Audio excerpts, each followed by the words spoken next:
친하게 지내는 친구들이 있습니다. 그중 한 명은 제가 많은 것에 의지하고 신뢰하는 동성 친구 A이고, 잘 기억해 주세요. 저는 많은 여가 시간을 이 A와 함께해요. 그렇게 지내던 중 모임에서 마음이 가는 이성 친구 B가 생겼어요. 이제는 어리지는 않은 나이이고 현실적인 상황을 고려해 봤을 때 B와는 결코 승산이 없더라고요. 이 또한 지나가리라 라고 믿으며 절대 티내지 않으려 했지만 그게 참 쉽지가 않아서 시간이 흐르고 A에게 제 마음을 털어놨어요. 동성 친구한테. A는 어떤 응원이나 판단을 하기보다는 잘 들어줬습니다. 누군가에게 털어놓는 것만으로도 위안이 되는 것만 같았어요. 그러나 깊어지는 제 마음만큼 달라지는 것은 없기에 나는 이제 B를 좋아하지 않아. 난 역시 금사빠였나봐. 이제 별로더라 라고 A에게 말하고 제 마음은 묻어두기로 했어요. 그 후로 어쩌다가 B의 얘기가 나와도 아무렇지 않은 척 넘겼고요. 문제는 제가 여전히 마음이 남아서인지 A의 입에서, 동성 친구의 입에서 B의 얘기가 나오는 게 거슬린다는 거예요. 단순하게 전해 들은 소식을 전하는 것도 아니고 먼저 연락이 와서 B를 만났다. 응? B는 어떤 문제가 있는데 뭐 개인적인 일이니까 너한테는 말할 수 없어. 뭐 이런 식이에요. 한두 번이면 그냥 넘어가겠는데 점점 신경이 쓰여요. 한 번은 제가 A한테 나는 더 이상 B한테 관심 없으니까 말 안 해도 돼 라고 잘랐는데 그때만 잠시 조용하고 반복이네요. A는 남에게 크게 관심 있어 하는 스타일이 아닌데 이후에는 종종 저한테 B에 대해 묻는다거나 본인의 이상형을 말하곤 해요. 그리고 그 이상형은 B와 유사합니다. 제가 봐도 둘의 외형이나 스펙 등은 너무 잘 어울리긴 해요. 성격도 잘 맞아 보이고 A도 B를 좋아할 수 있다고 생각도 되지만 마음에 불편해지는 제가 영 껄쩍지긴 하네요. 애초에 내 것이었던 적도 없었는데 최근에 만난 A는 이제 B를 이성으로 생각하고 있습니다. 상황이 복잡해지네요. A의 말에 의하면 B도 A한테 마음이 있는 것처럼 말하네요. 자기는 B의 배경 때문에 마음에 드는 것이 아니라 B 자체가 끌린다고 해요. 나도 그랬는데. 듣는 내내 티내지 않으려고 정말 힘들었어요. 저는 A를 응원해줘야 할까요? 아니면 나도 여전히 B에게 마음이 남았다고 솔직하게 말해야 할까요? 말할 용기도 없지만 계속 들리는 얘기들을 계속 듣는 것도 자신이 없어요. 라는 사연입니다.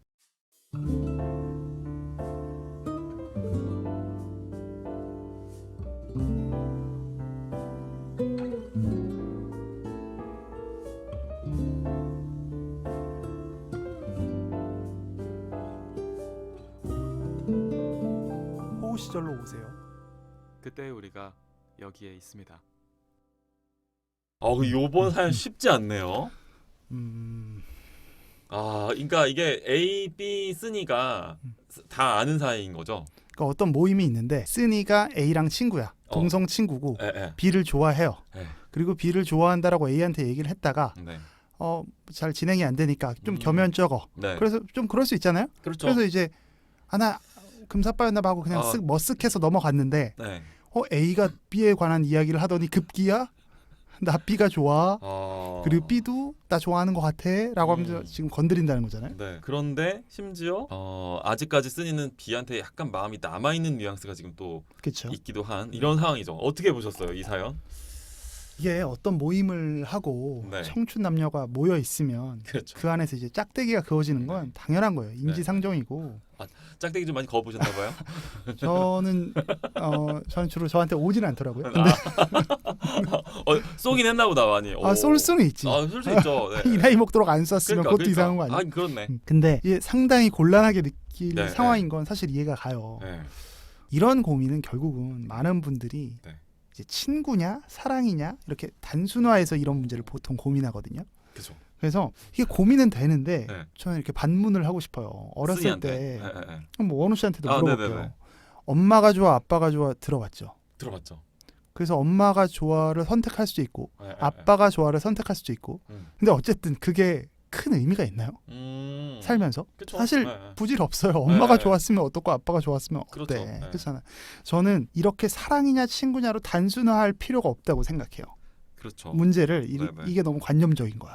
그래서 B한테 열심히 고백하고 나면 A랑 멀어질 것 같잖아요. 그게 좀 어려운 거잖아. 근데 그럼 그냥 그 정도 친구인 거예요. 맞아. 우리는 이 동성 친구 A와 쓰니가 얼마나 가까운 관계인지는 모르죠. 지금 모르잖아요. 근데 그리고 정말 죽이 잘 맞으면 시간이 좀 흐르면 약간의 페이드 아웃을 거치면 또 시간이 해결해 줄 거예요. 둘 사이. 이것도 살아본 사람의 네. 이것도 그죠? 그러니까 실제로 존재하지 않는 압박에 너무 우리가 스스로 침잠해서 이제 불면의 밤을 보내다가 지치지 않았으면 좋겠다는 거야 나는. 그렇지. 이 말씀을 꼭 제가 드리고 싶어요. 잘 풀어나간다. 네. 근데 좋아요. 이게 대전제인데 네. 근데 이렇게 이야기하면 너무 멀리서 하는 얘기 같잖아. 그렇죠. 전혀 공감을 안 해주는 거잖아요. 그래서 좀 이제 공감을 해보자는 거지. 좀 더 1인칭으로 우리가. 네, 그래서 조금 단계를 나눠서 네. 한번 고민을 재밌다. 네. 해보면 뭐 시간도 많은데 뭐 어떻게 좋아요. 뭐 영화보다 이걸 더 좋아하는 것 같은데 뭐. 그래서 삐지신 거 아니죠? 하지 먹으면 뭐 잠깐 시간 내는 거 뭐 어렵나?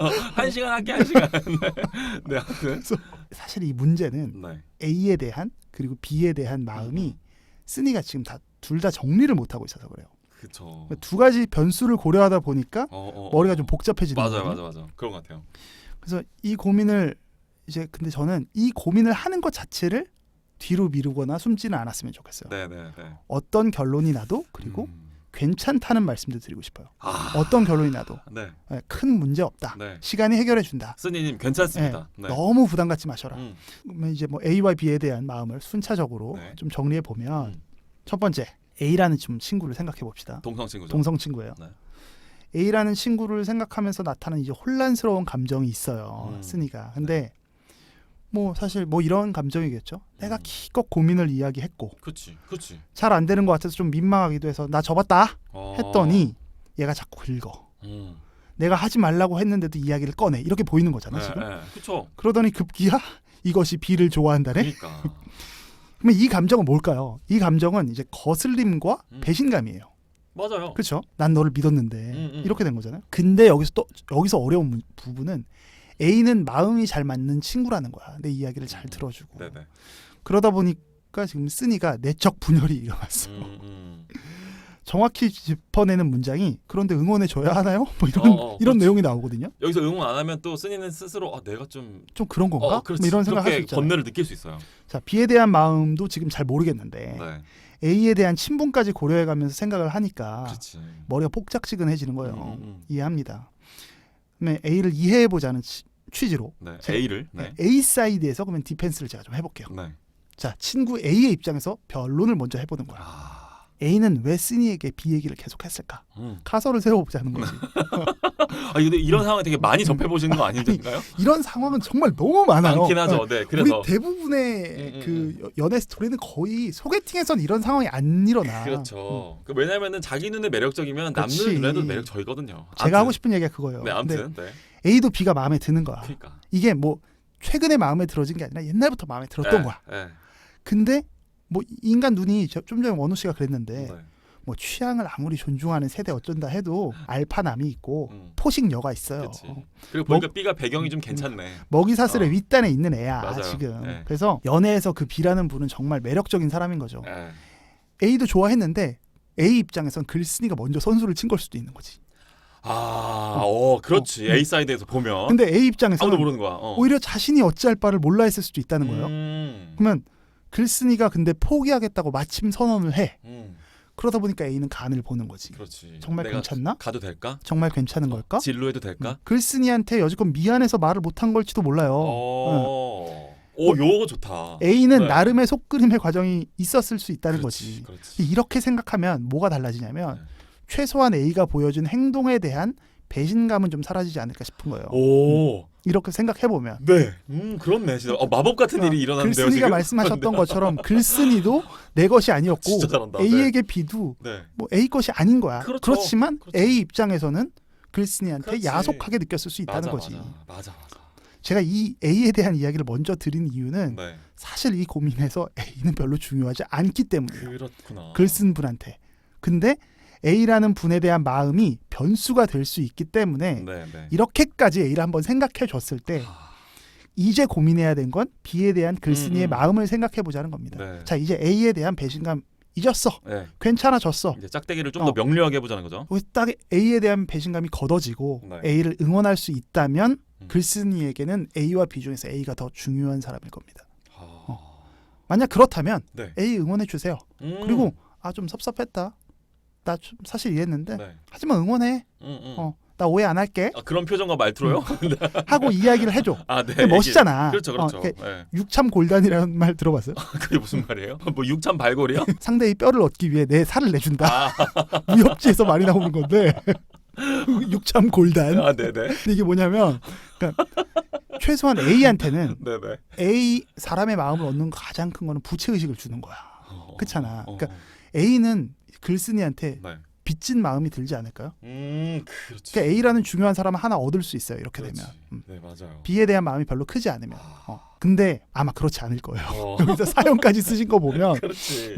여전히 마음이 어려워. 음. 그리고 B가 너무 좋아. 그러니까. 그리고 A가 얘기를 하니까 더 매력적으로 보여. 맞아. 이 매력이라는 건 그리고 어떻게 할 수가 없어요. 막 경쟁처럼 올라가. 네네. 뭐 에스컬레이터처럼. 네. 요걸 좀 진단해 봐야 돼요. 네. 즉 B에게 향하는 글쓴이의 마음을 살펴볼 필요가 있습니다. 네. 깊어가는 마음과 달리 네. 이 상황이 별로 변하지 않았다. 뭐 이런 말씀을 처음에 하셨는데 맞아요. 상황이 변하기 위한 어떤 노력을 하셨던 건지 그게 좀 저희가 알 수가 없어요. 알 수는 없죠, 저희는. 네. B를 향한 마음의 깊이는 이제 굴삭기로 이제 땅을 파며 네. 깊이 계속 들어가신 것 같아요. 네. 근데 이게 B라는 분에게 전달은 됐는지 모르겠어요. 저는 그게 안 됐을 가능성이 매우 높아 보이죠. 네. 전달이 됐을 수도 있고 안 됐을 네네네. 수도 있는데 전달을 해본 건지 안 해본 건지 모르겠어요. 근데 저는 뭐 사람이 좀 누군가를 좋아하면 좀 느껴지는 마음은 좀 있지 원래. 네. 그렇지만 못 느낄 수도 있는 거고 네. 어찌 됐든 전달을 해봤다 한들 네. B에 대한 감정이 크다라면 전 미련을 남기진 않았으면 좋겠어요. 전달의 방식은 네. 지혜로워야 돼요. 전달의 방식은 고려해야 되지만 네. 전달하지 않아서 생기는 후회는 만들지 않았으면 좋겠다는 거죠. 그러니까 고민해야 되는 건 전달의 방식이지 네. 전달을 할까 말까가 아니라는 거예요. 제가 꼭 이 얘기를 드리고 싶은 말이 네. 우리에겐 시간이 있어요. 서두에도 얘기했지만 그리고 시간이 정말 성실하거든요. 네. 그래서 지금 되게 넘실대는 되게 불안정한 감정이 곧 호수 같아집니다. 그런 시간이 분명히 와요. 그러니까 지금 야, 이거 진짜 경험해본 사람만 할 수 있는 지금 얘기다. 조금 넘실된다고 너무 불안해하지 말라는 거예요. 괜찮아질 거예요. 야, 이거 진짜 그래서 좋습니다. 다만 그냥 견디면 어려우니까 네. 제가 이렇게 두 가지 단계를 얘기했던 거예요. 네. 그래서 제가 하려는 얘기는 결국은 처음에 했던 얘기인데 목표값을 분명히 하자는 거예요. 그리고 그 전제는 첫 번째 후회는 남기지 말자. 네. 요거는 전제예요. 맞아요. 어떤 방식으로든 후회는 남기면 안 돼요. 두 번째, 그래서 고민해야 하는 부분을 제가 A와 B에 대해서 조금씩 단계적으로 정해서 네. 내 마음의 우선순위가 누구에게 있는지를 한번 접근해 보면 그렇게 해서 고민해 보면 네. 좋을 것 같아요. 그래서 제가 뭐 야매 상담가인데 핵심은 늘 내 마음을 진단하는 거예요. 내 마음을 결국 살피는 건데 맞죠. 지금 글쓴이가 어려운 건 A가 더 중요한지 B가 더 중요한지 그리고 B에게 대한 마음이 어느 정도 남았는지를 모르는 거거든요. 그래서 이거는 전달의 방법을 고민하기 앞서서 두 사람에 대한 내 마음의 색깔을 확인하셔야 되고 색깔을 확인하신 다음에 너무 좋다. 만약에 전달해야 한다면 전달하는 방법은 지혜롭게 하셔야 돼요. 네. 근데 B에게 전달하기로 원했다면 네. 그거는 처리하지 말라. 그거는 그냥 담아두지 마세요. 그게 후회가 될 거예요. 박수가 절로 나오는데요, 진짜. 마음의 색깔을 확인하라는 이 조언.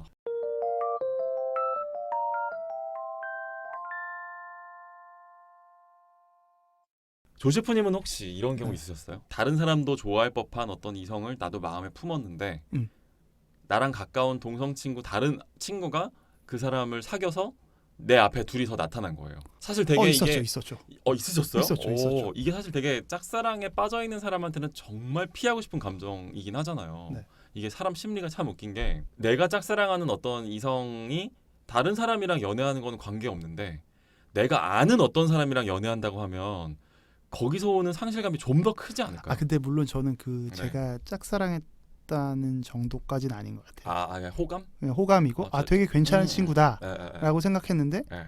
어느 날 음. 저랑 아주 친한 친구랑 오. 이렇게 만나게 됐다는 거예요. 오. 그래서 그러니까 저는 그런 어떤 생각을 하진 않았던 것 같고 근데 만약에 그 친구 그냥 싱글이었으면 네. 솔로였으면 나도 약간 자꾸 눈이 가고 접근해보고 싶은데 정도의 어떤 물방에 올랐던 물방에 온 리스트 상태였던 것뿐이지 그렇죠. 감정이 갔던 건 아니기 때문에 그러니까 막 그렇게 어렵지는 않았어요. 마음앓이를 한 건 아니었으니까. 그렇죠. 충분히 되게 좋은 약간 축하를 오히려 해줬던 것 같고 네 그렇습니다. 어떻든 간에 이 여러분들 많이 이런 거를 그 마음을 대어보인 사람만 할 수 있는 조언이었던 것 같아요. 아주 확실하게 저는 아까 그 A의 그 변수를 걷어내는 그 과정에 아주 감탄했습니다. 오늘도 아주 맞춤 진단 이건 정말 이 쓰니님에게 정말 전달됐으면 좋겠는 그런 마음이네요. 때로는 아픔도 눈물도 있지만 사랑은 계속됩니다.